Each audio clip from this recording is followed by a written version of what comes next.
사도 바울이 예배소에 갔을 때 예배소에 아볼로라고 하는 학자가 있었어요. 그는 알렉산드리아 출신으로 예수 믿는 그리스도인으로 예배소에서 성경을 가르치고 있었어요. 알렉산드리아 출신이라고 한다면 그가 학자라는 것을 단번에 알아볼 수 있는데, 왜 그런가 하면 알렉산드리아는 알렉산더가 이집트를 점령하고 정복한 다음에 그곳에 문화와 교육을 위한 최고의 도시로 만들었기 때문에 그래요. 이 알렉산드리아는 모든 사상과 종교가 흘러들어가서 꽃을 피운 저수지와 같고 유럽 문화의 진원지라 할 수 있는 그런 곳이에요. 그곳에는 당시 최고의 도서관이 있었고 많은 학자들이 그곳에 공부하고 있었어요. 아볼로가 바로 그곳에서 공부한 유대인 학자예요. 그러한 그가 복음을 알고 신학을 공부한 후에 사도 바울의 통역자가 되어서 고린도에서 목회를 하게 됩니다. 그러나 그가 처음 바울 일행을 예배소 만났을 때 그는 아직 복음에 대해서 다 알지를 못했어요. 학자였지만 특별히 그는 세례 요한의 세례에 대해서는 잘 알지만 예수 그리스도의 세례에 대해서는 전혀 알지 못하고 있었어요. 여러분, 세례 요한의 세례와 예수의 세례를 여러분 알고 계시나요? 세례 요한의 세례는 요한복음 1장 26절 31절에 물 세례 이해하시죠? 그리고 예수의 세례는 불 세례라고 이야기를 하는 거예요. 아멘? 그래서 불과 성령으로 거듭나지 아니하면 하늘나라 갈 수 없다 이렇게 이야기하잖아요. 이것을 우리가 좀 이와 같이 공부하는 이런 시간이 이때 배우지 않으면 안 되잖아요. 세례 요한의 세례는 뭔가, 또 예수의 세례는 뭔가 좀 구분할 수 있어야지. 그래도 우리 교회 수준에 맞지. 그게 그거 아닌가 그러면 안 되잖아요. 이제 알겠죠? 아멘. 자, 이러한 그를 깨우쳐준 사람들이 있어요. 바로 바울과 함께 동행하면서 통역했던 아굴라와 프리스킬라라는 부부 집사예요. 물론 집사라는 말은 정확하게 없지만 우리가 볼 때 부부 서리 집사였어요. 그런데 참으로 이 그 상황을 볼 때 아볼로가 대단한 사람 같고 브리스가와 아굴라 이 부부도 대단한 분들 같아요. 아볼로는 참으로 겸손하고 위대한 학자고 전도자가 아닐 수가 없어요. 먼저 여기서 말씀드리고 싶은 것은 바로 아굴라, 브리스길라 부부를 소개하고 싶은데 그들은 사도도 아니에요. 목회자도 아니에요. 서리 집사예요. 단지 평범한 예수 믿는 성도로서 바울을 돕고 협력했던 사람들이에요. 그러한 그들이 위대한 학자를 지금 가르치고 깨우쳤다는 거예요. 학자이면서도 평신도 아굴라와 브리스길라에게 배웠다고 하는 아볼로도 대단한 사람이잖아요. 매우 겸손한 사람으로 하나님의 뜻과 말씀을 정말 더 깊이 하려고 하는 그 마음, 태도가 대단했던 분 같고, 또 아굴라와 브리스길라를 봐도 그들의 신앙과 삶이 얼마나 덕이 되었으면 학자 출신 아볼로가 그들에게 배우고 가르침을 다 받아들였을까? 이해가 되죠? 대단한 분들 같아요. 아볼로도 학자면서 감히 나한테 뭘 가르치려고 하느냐? 교만한 말, 교만한 사실 그대로 말할 수 있을 터인데 겸손히 그것을 다 받아들이는 겸손함이 있었고, 아굴라와 그 브리스가 그 두 부부도 정말 얼마나 신앙에 본이 되고 덕이 되었으면 학자가 그들에게 겸손히 배울 수밖에 없는 덕을 끼치는 사람이었는가, 이처럼 생각이 되어지는 거예요. 물론 초대교회는 지금같이 이처럼 평신도 목회자 구분이 있던 시대는 아니에요. 그때는 서로 말씀을 가르치고 권면하기도 했기 때문에. 그런데 골로새 3장 16절에 보면 그들의 말씀이 너희 속에 풍성히 거하여 모든 지혜로 피차 가르치며 권면하라, 이렇게 가르쳐주고 있어요. 예수의 말씀이 너희 속에 풍성하게 거해서 너희 지혜로 피차 가르쳐라, 이렇게 권면하고 있단 말이에요. 이것은 성도들 간에 하나님 말씀을 배우고 닮아서 그것을 가르치고 권면하는 일, 서로 해야 된다고. 좋은 것은. 이해가 되시죠? 이것은 초대교회 때만이 아니라 오늘 이 시대는 정말 제가 볼 때 더 필요한 것 같아요. 물론 교회 안에서 말씀을 증거하고 가르치는 목회자들이 있습니다. 그러나 목회자가 다 할 수 있는 것도 아니고 다 아는 것도 아니에요. 때는 교회 평신도 또한 중직자들 가운데는 말씀에 높은 지식도 있는 분들이 있고 신앙의 경륜도 있고 또 가르치는 은사가 있고 인격적으로 훌륭한 분들 많이 있기 때문에 믿음이 약하고 말씀이 부족한 사람들을 가르칠 수 있어야 되는 거예요. 우리 장로님들, 권사님들, 또 신앙생활을 오래 하신 모든 중직들, 신앙의 깊이도 있고 또한 경험도 있고 체험도 있기 때문에 얼마든 믿음이 약한 자들을 방문해서 또한 권면하며 가르칠 수 있다, 그런 이야기입니다. 특별히 영적인 것은 배워서 하는 것이 아니잖아요. 체험을 하지 아니하면 알 수가 없어. 그러므로 내가 체험한 것을 자기를 자랑하는 것이 아니고 예수님을 자랑하고 그분을 소개하며 그분을 더 위대하게 높여드리는 그런 일이라면 얼마든지 가르쳐야 돼요. 이거 되시죠? 특별히 기관이나 셀에서 믿음이 연약한 자, 믿다가 낙심한 자, 목회자가 다 다니면서 또 상편 다 알 수 없기 때문에 권하고 가르칠 수가 없잖아요. 그럴 때 기관에서 또한 우리 부서에서 중직자들이 사랑으로 가서 잘 권면하고 가르쳐주는 것은 매우 필요하다니까. 그래서 교회 안에서 중직을 맡은 분들, 리드하는 입장에 있는 분들은 때로는 말씀을 권면하고 가르치고 깨우칠 수 있도록 늘 준비하고 있어야 돼요. 특별히 우리가 길을 가다가 아니면 전철에서 또한 이웃에서 믿지 않는 사람들 만났을 때 특별히 하나님 말씀으로 잘 가르쳐 전도할 수 있는 그런 무기들을 갖고 있어야 된다니까. 그게 베드로가 뭐라죠? 항상 무엇을 대답할 것, 가르칠 것을 준비하고 있어야 된다, 그런 이야기를 합니다.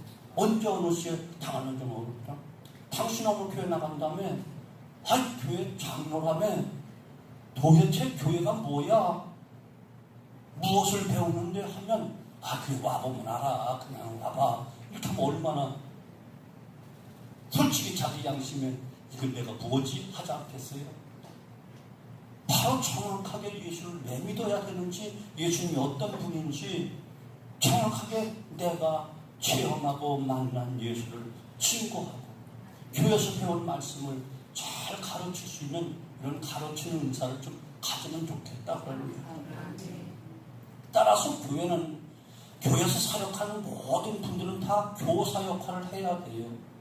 어린이들과 청소년들만 가르치는 선생님은 교사라고 하는 것이 아니고, 지난주 헌신 예배 때 말씀드린 교회는 사람을 세우는 곳이기 때문에 내가 관계된 사람, 가까이 하는 사람, 그들 세워주고 가르쳐 일으켜 세워주는 것이 우리의 사명이라고. 이것을 잘 감당할 수 있어야 되는데, 특별히 요즘 같은데 우리나라 같은 경우는 지금 사역자들이 없어요. 신학교에 신학생들이 없어요.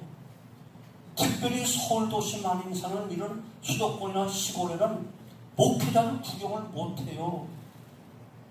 은퇴할래도 책임자를 못 구해서 은퇴 못하는 걸 많아요. 이런 시대가 되었다니까요. 수많은 목회자라고 하는 사람들 많은데 대리운전을 할지언정 시골을 안 간다는 거예요. 알바를 할지언정 목회 못하기 때문에 왜? 시급이 더 많으니까. 알바 비용이 더 많아. 사명감도 그만큼 없다는 것이고, 주님을 사랑하는 마음도, 영혼도 사랑하는 마음이 없다니까. 그러므로 체험한 우리들이, 먼저 주님 만난 우리들이, 구원의 확신을 가진 우리들이 평신도 사역자로서 스승 역할, 교사 역할에서 연약한 그들을 일깨워 복음을 전할 뿐만 아니라 그들을 양육해야 된다, 그런 거예요. 모두가 해야 되는 거예요. 자, 이렇게 교회 안에서 가르치는 교사 역할을 하고 충성된 청지로 살아가는 사람들을 오늘 성경은 뭐라고 말하죠? 그리스도의 좋은 일꾼이다, 이렇게 이야기해요. 오늘 6절 말씀, 네가 이것으로 형제를 깨우치면 그리스도 예수의 좋은 일꾼이 되어 믿음의 말씀과 내게 따른 좋은 교훈말 양육을 받으리라. 말씀으로 형제를 깨우칠 때 그리스도의 좋은 일꾼이 된다는 거예요. 맞아요. 예수의 좋은 일꾼, 좋은 일꾼이 되어야만 되는 거예요.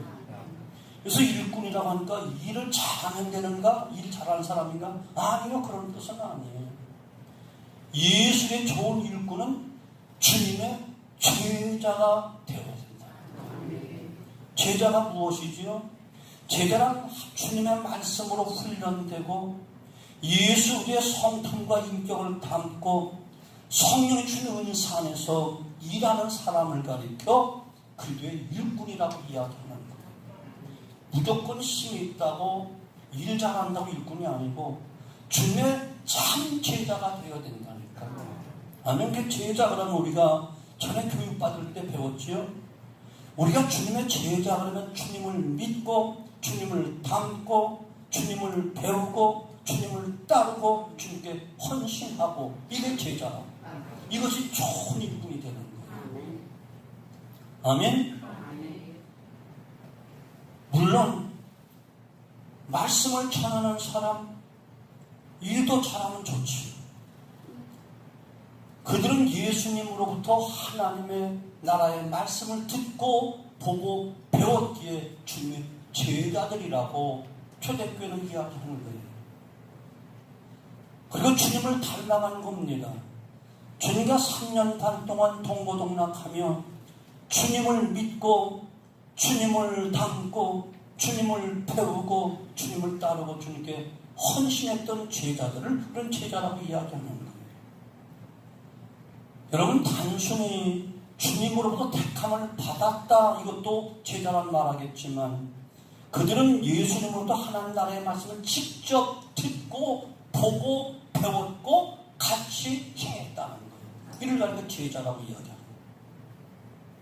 또한 성령의 능력을 통해 복음을 증거하는 그리고 능력도 행했다는 거예요. 이런 제자들로부터 또 복음을 듣고 그 복음을 증거하고 또 예수님을 닮아갔던 그들을 가리켜 우리는 속사도라고 이야기하는 거예요. 주님으로부터 직접 배운 사람들을 주님의 제자들로부터 또 배우고 예수님을 속여갖고 예수님을 닮아서 또 구원받은, 또 가르치는 사람을 속사도라고 이야기하고 있고, 이제 또 그 제자들로부터 복음을 듣고 그와 같이 닮아가던 초대교회 많은 성도들을 가리켜 또 제자라고 하는데, 이 제자들이 후에 안디옥 교회에서 비로소 그리스도인이다 이렇게 불리우게 되는 거예요. 이해되시죠? 말씀으로 권면하고 가르치고 양육하는 것은 너무나도 중요한 겁니다. 이것은 영혼에 관한 일입니다. 다른 어떤 것보다 한 영혼을 살리고 성숙시키고 또 다른 제자, 교사로 세우는 일은 너무나도 귀한 일이에요.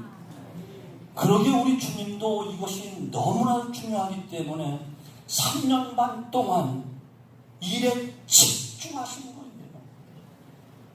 병을 고치고 굶주린 산 먹이는 것은 대중적으로 하셨지만 정말 제자들은 집중해서 산에 올라가 안식 제자리 나온지라 가르쳐 가라사대 천국 백성 이뤄야 된다. 정확하게 3년 반 동안 동고동락하며 기르고 양육하여 세운 것이 제자들이라는 거예요. 때문에 그들의 말씀으로 형제를 깨우치는 사람들의 성경은 오늘 말하기를 그들의 좋은 일꾼이다 이렇게 이야기하는 거예요.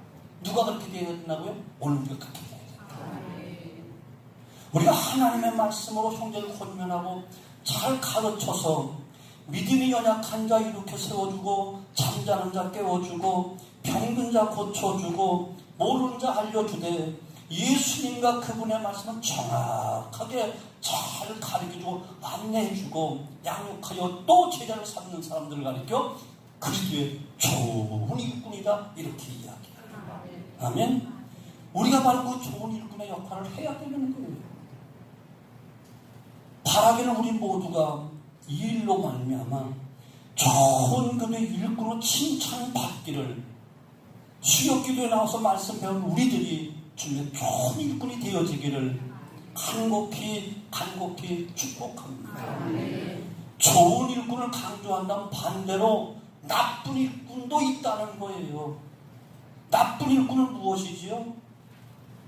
예수의 복음을 증거하지 않고 예수님의 뜻대로 가르치지 않고 자기 실력을 드러내려고 하고 예수님을 드러내지 않고 자기 자랑 왕명만 이야기하고 하나님 말씀에 순종하면서 행하며 가르치는 것이 아니고 자기 고집대로 자기 방법대로 하는 것은 나쁜 일꾼이라고.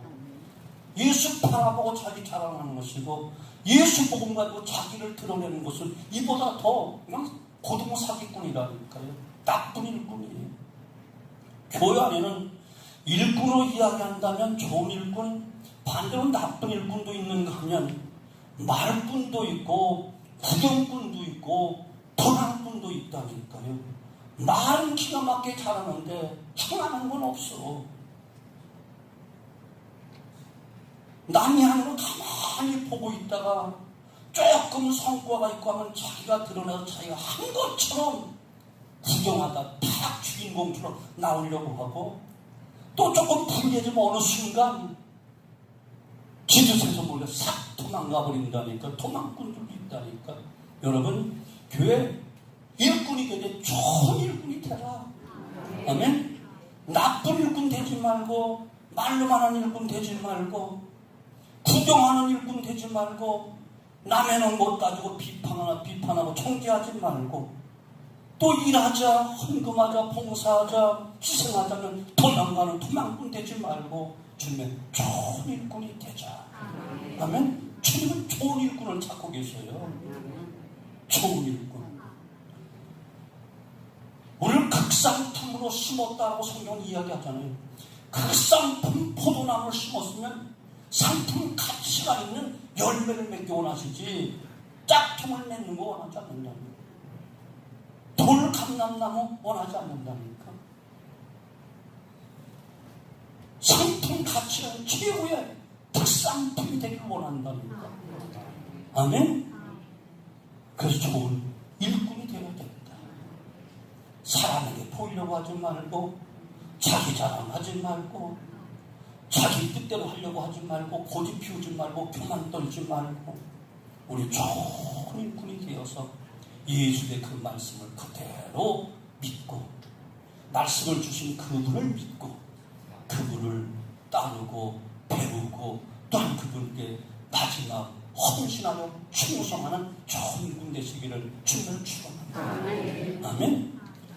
이러기 위해서는 좋은 일꾼이 되기 위해서는 경건에 이르기를 훈련해야 된다. 오늘 또 이야기하는 거예요. 7절 말씀 망령되 호탄한 신하를 버리고 경건에 이르도록 내 자신을 연단하라. 가르치는 사람은 항상 경건의 능력을 가지고 있어야 되는 거예요. 경건은 모양으로는 안 됩니다. 경건의 삶은 영적인 삶이기 때문에 사람들이 누가 봐도 바로 외적이며 형식적인지 아니면 경건의 능력인지 한눈에 알아봐. 표현만 안 할 뿐이야. 저분이 정말 주님을 사랑하고 사역하는가? 자기를 드러내려고 하고 있는가? 저 말한 의도가 주님의 뜻을 전하고 있는가? 자기를 높이려고 하는가? 우리는 다 쉽게 알아볼 수 있게 돼 있어. 영적인 문제이기 때문에. 이해가 되시죠? 가르치는 사람은 항상 경건의 능력을 가지고 있어야 되는 거예요. 때문에 우리는 경건의 이런 훈련을 하지 않으면 가만히 있어 되는 법은 없어. 세상 모든 것이 다 마찬가지예요. 그럼 경건은 도대체 무엇인가? 경건이라고 하는 것은 앞에도 말씀드렸지만 모양이 아니에요. 물론 어떤 분은 복장과 용모를 단정히 하고 술, 담배를 하지 않고 정숙한 생활하는 것을 경건이라 생각하는 분도 있어요. 물론 그것도 한 방법일 수 있습니다. 경건하면 그렇게 외적으로 드러나게 돼 있기 때문에 그렇죠. 그러나 더 깊은 의미는 경건은 하나님의 인격을 담는 삶이다. 하나님의 인격을 담는 삶이 참 경건인 거예요. 하나님의 성품을 담겨서 무던히 힘쓰고 그 성품을 살아가는 것, 그리할 때 내면적으로 예면적으로 모든 안한팟으로 예수 그것으로 참으로 본이 되는 삶을 살게 되는 거예요. 왜? 내적으로 무장되어 있으니까. 때문에 이것은 연단하라 이렇게 이야기하는 거예요. 곧 훈련하라는 말이에요. 개역 성경에는 연습하라 이렇게 말씀하고 있어요. 같은 말이에요. 훈련하라 그런 의미도 갖고요. 훈련해야 강해지고 성숙해지고 능력을 갖게 되는 거예요. 운동선수를 보시죠. 운동선수들이 얼마나 훈련하느냐에 따라 다르게 나타나. 일반인들도 마찬가지고요. 여러분 훈련받는 사람은 건강합니다. 그리고 능숙합니다. 능력 있게 살아갈 뿐만 아니라 즐겁고 재미있게 살아가게 되는 거예요. 우리가 능력을 바로 훈련해야 되는 거예요. 경건의 훈련을 하게 되면 신앙생활이 재밌어요. 무슨 일을 하든 능숙하게 할 수 있어요. 거침이 없어요. 또 결과도 좋아. 능력이 나타난다 그런 말이에요. 그 신앙생활과 사역이 다 기쁘고 즐겁죠. 영적인 삶은 더더욱 그런 거예요. 그래서 하나님의 백성으로 하나님 나라의 삶을 살아가는 사람, 특별히 우리는 영적 훈련을 해야 되는 사람들이다 성경이 이야기하는 거예요. 단지 우리의 육체적인 건강, 내 기능적인 삶의 능력을 해서 공부하고 훈련받는 사람이 아니고 우리는 하나님의 백성으로 영적인 훈련을 해야 될 영적 사람이라니까요. 이것은 절대로 빼놓아서는 안 돼요. 영적인 훈련은 우리의 삶의 가장 기초요 우선이며 먼저 해야 될 훈련이라니까. 이것은 우리 전체의 삶의 에너지요 능력이기 때문에 그래요. 그 영혼이 잘 되면 범사가 잘 되고 강건해지도록 되어 있다니까요. 우리가 얼마나 건강한 삶을 사느냐, 그 시작이 바로 경건의 훈련에서부터 시작됩니다. 아멘. 그래서 오늘 성경은 곧이어 뭐라고 말하죠? 육체의 연단은 약간의 유익이 있으나 경건은 범사에 유익하니 금생과 내세의 약속이 있느니라. 먼저 범사에 유익하다 이 말은 경건은 모든 범사 모든 매사에 다 유익하다는 거예요. 아멘. 그런 육체 연습은 약간의 유익이 있다. 육체 연습이란 우리의 육신의 건강을 위해서 운동하는 것을 의미하는 거예요. 우리의 몸은 건강해서 운동을 해야만 돼요. 운동하는 사람과 그렇지 못한 사람은 달라요. 40대 한 아주머니가 너무너무 무릎이 아파서 병원에 입원을 했어요. 그 원인은 퇴행성 관절. 관절의 골수가 다 빠져나가 걸 수가 없게 됐다는 거예요. 그런데 70대 할머니가 무릎을 조금 다쳐서 부딪혀서 병원에 오셨어요. 사진을 찍어보니까 70세 할머니는 걷는 사람에 전혀 지장이 없어. 40대 아주머니는 걸을 수가 없어. 왜 그럴까요? 할머니는 꾸준히 운동을 했기 때문에. 무리하지 않고 꾸준히 자기에게 딱 알맞는 운동을 했기 때문에 70세가 되어서도 걷고 행동하는데 아무런 지장이 없어. 잠깐 부딪혀 다쳤을 뿐이에요. 그런데 겉은 멀쩡하게 40대고 얼굴은 빵도로마는데 걷질 못해 입어나고 있어. 의미가 없잖아요. 여러분, 건강하게 살면 운동하십시오. 이런 이야기가 있잖아요. 돈을 잃으면 약간 잃어버리는 것이고, 명예를 잃어버리면 조금 잃어버리는 것이고, 건강을 잃어버리면 모든 것을 다 잃어버리는 것이고.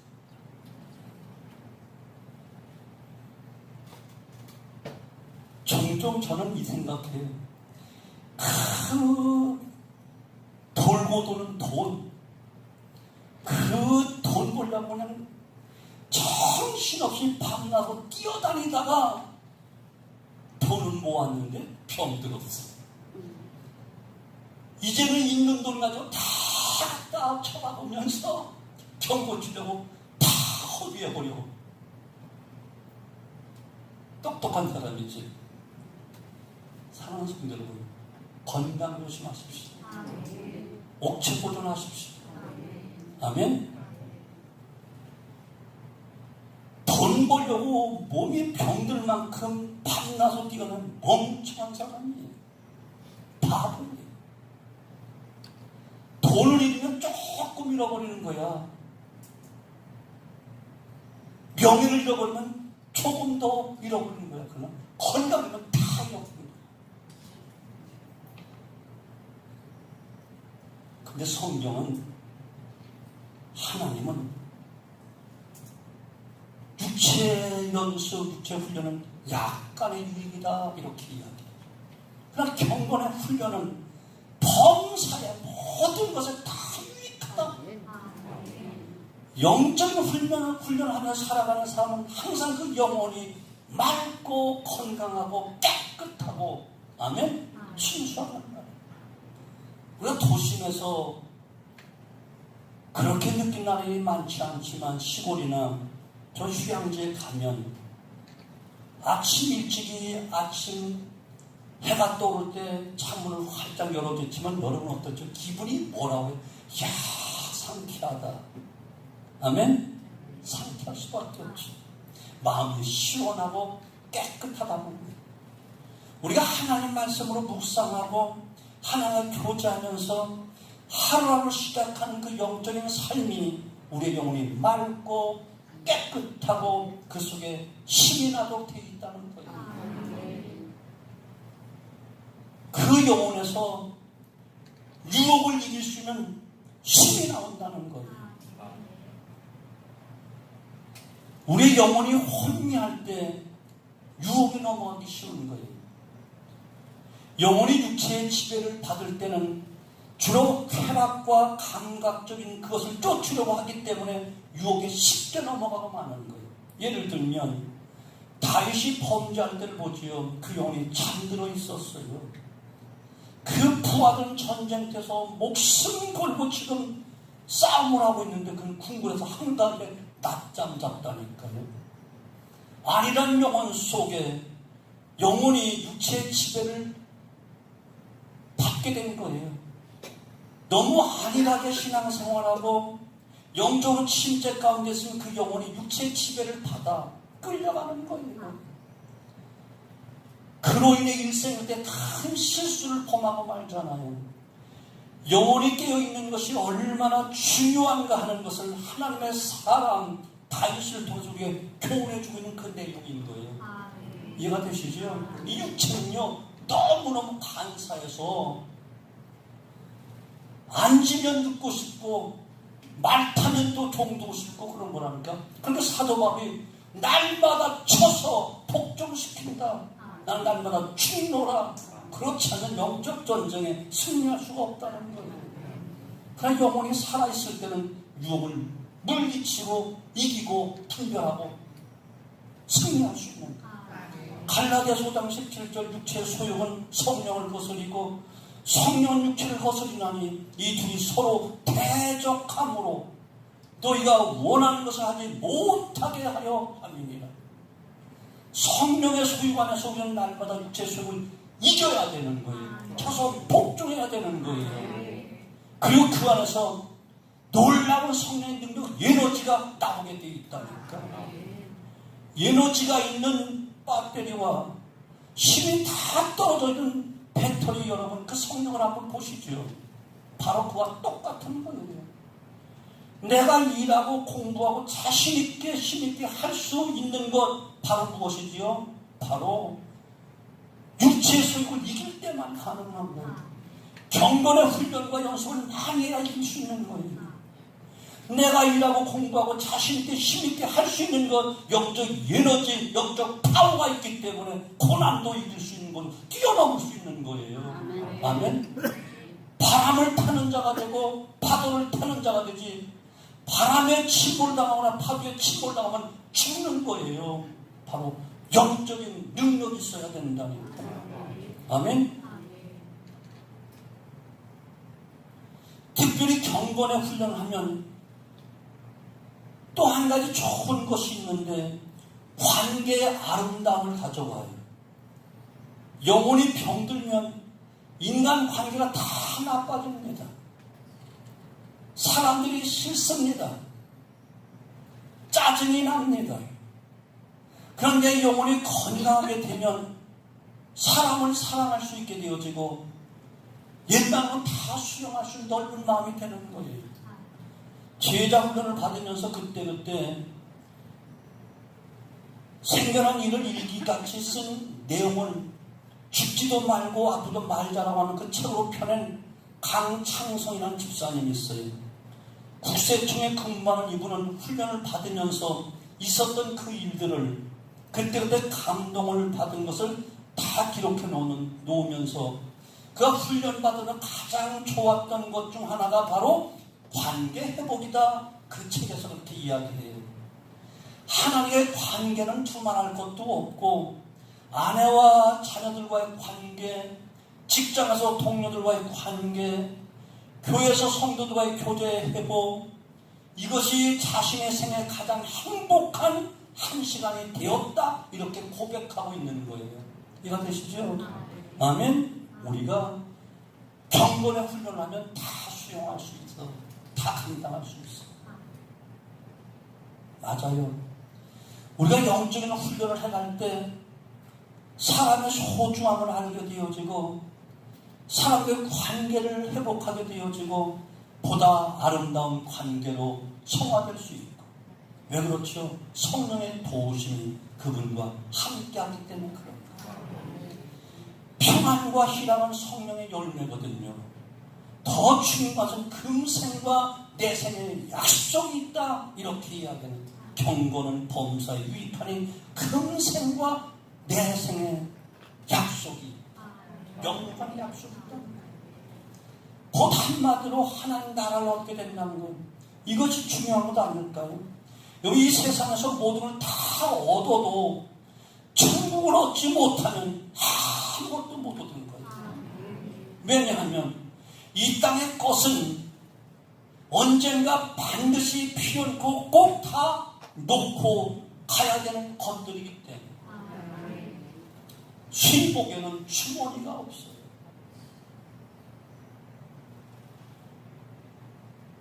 장의사들이 미혹하려고 노잣돈 놓고 받아가지고 노잣돈 써먹을 때도 없어요. 우리가 세상에서 다 얻지 못해도 천국만 얻을 수 있다면 다 얻은 겁니다. 다 얻은 겁니다. 여러분, 부자와 나사로 이야기하잖아요. 부자는 세상의 모든 걸 다 얻었던 사람이에요. 좋은 집에 채색 옷을 입고 좋은 음식 다 누렸던 사람. 그러나 나사로는 부잣집에 문 앞에 앉아 부스러기만 먹어야만 했던 거지였어요. 그러나 그는 죽은 후에 완전히 달라졌어요. 정작 세상에서 다 얻은 것 같은 부자, 그는 저 펄펄한 지옥불 속에서 통곡하며 천국에서 아브라함 품에 있는 나사로를 보면서 나의 혓바닥에 물 한 방울이라도 좀 찍어 달라고 호소하고 있는 불쌍한 인생이 됐어요. 무엇이 진정 승리한가요? 무엇을 진정 얻은 것인가요? 하나님 나라를 얻는 사람은 경건에는 훈련하며 준비한 사람이라는 거예요. 이 사람에게 하나님 나라의 약속이 있다는 겁니다. 사랑하는 성도들, 우리는 그리스도의 일꾼들입니다. 근데 특별히 우리는 좋은 일꾼들이 되어야 합니다.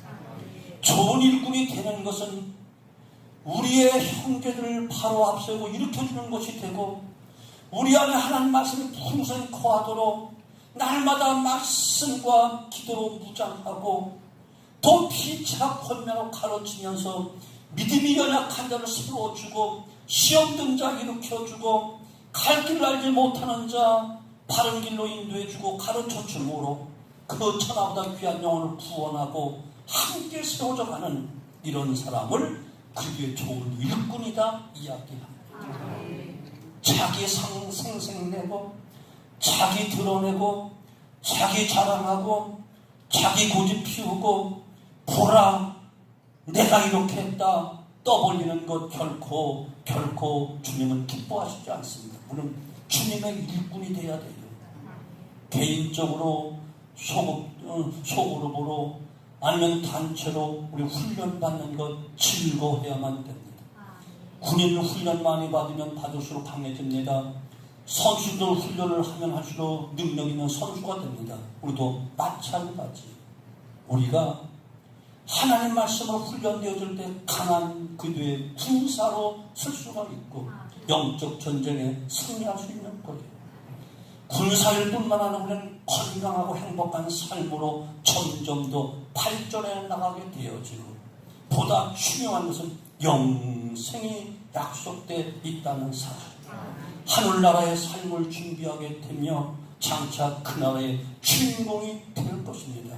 이 축복이 이 시간 참석한 우리 모든 성도들에게 임하게 되어지기를 주님으로 축원합니다. 이 시간이 빼앗기는 시간이 아니고 손해보는 시간이 아니고 따분하게 앉았다 그냥 가는 시간이 아니고 정말 주님의 좋은 일꾼을 거듭나고 무장되어진 복된 시간이 되어져서 조만간 우리가 땀 흘리고 앉았던 이 시간이, 지루하게 앉았던 이 시간이 이렇게 가치가 있고 이렇게 보람이 있고 주님의 칭찬감이 되어지고 좋은 일꾼다 상급받는 이런 놀라운 영광이 있었다는 감사감격하는 그날이 반드시 있을 줄로 믿고 우리 조금만 더 훈련 받읍시다. 연단 받읍시다. 그리고 인내합시다. 그래서 마침내 그날에 상을 주신 그 주님께서 기뻐하시고 착하고 충성된 종아 잘하였도다 칭찬과 함께 즐거움에 참여하는 놀라운 승리의 삶이 되어지기를 주님의 이름으로 축원합니다.